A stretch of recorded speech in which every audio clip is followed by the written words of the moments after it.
سامعین عزیز وقار ذہن میں رکھیں کہ ہم میں سے ہر شخص یہ چاہتا ہے کہ وہ اللہ کو راضی کرے، ہم میں سے ہر انسان یہ چاہتا ہے کہ وہ رب کو منا لے، ہم میں سے ہر شخص کے نیک عمل کی بنیاد ہی یہی ہے کہ وہ چاہتا یہ ہے، اس کی جستجو، آرزو اور تمنا یہی ہوتی ہے کہ اللہ مجھ سے راضی ہو اور اس کا رسول مجھ سے راضی ہو۔ لیکن یہ ذہن میں رکھیے کہ اگر آپ یہ توقع کرنا چاہیں، یہ امید رکھیں کہ اللہ مجھے ملے، میں رب سے ملنا چاہوں تو رب کہاں ملے گا، اس سوال کا جواب ہمیں صدیوں پہلے بزرگان دین دے چکے۔ حضرت موسیٰ علیہ نبی علیہ السلام کے حوالے سے غنیہ کے اندر غوث پاک نے فرمایا، یعنی سیدنا شیخ عبدالقادر جیلانی رضی اللہ تعالیٰ عنہ، اور حلیہ کے اندر ابو نعیم نے لکھا، حضرت غوث پاک رضی اللہ تعالیٰ عنہ فرماتے ہیں، آپ نے فرمایا حضرت موسیٰ علیہ نبی علیہ السلام اللہ کی بارگاہ میں حاضر ہوئے اور عرض کی، یا اللہ این اطلبک، اے میرے رب، اگر میں تجھ سے ملنا چاہوں تو کہاں پہ ملوں، اگر میں تجھے تلاش کرنا چاہوں تو کہاں تجھے تلاش کروں، اگر تجھ سے ملاقات کرنا چاہوں تو تجھے کہاں تلاش کروں؟ تو رب تعالیٰ نے کیا فرمایا؟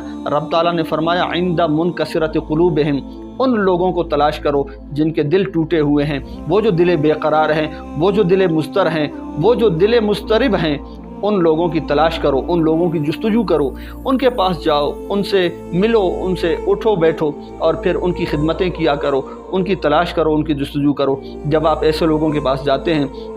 اور پھر جا کے ان کی خدمت بھی کرتے ہیں اور ان کے ساتھ تعاون بھی کرتے ہیں اور ان کے غموں کے اندر ان کے شریک بھی ہوتے ہیں اور ان کے لیے خوشیوں کا سامان بھی مہیا کرتے ہیں، تو یقین جانیے کہ اللہ پاک آپ کی عبادات سے بھی راضی ہوگا، لیکن جتنا اس عمل سے آپ کے راضی ہوگا شاید آپ سوچ بھی نہیں سکتے، تصور بھی نہیں کر سکتے۔ اللہ پاک ہمیں اپنے سچوں کی محبت نصیب فرمائے اور ہمیں اپنے آس پاس ماحول اور معاشرے کے اندر غربا، فقراء اور مساکین کے تعاون کی توفیق عطا فرمائے، آمین۔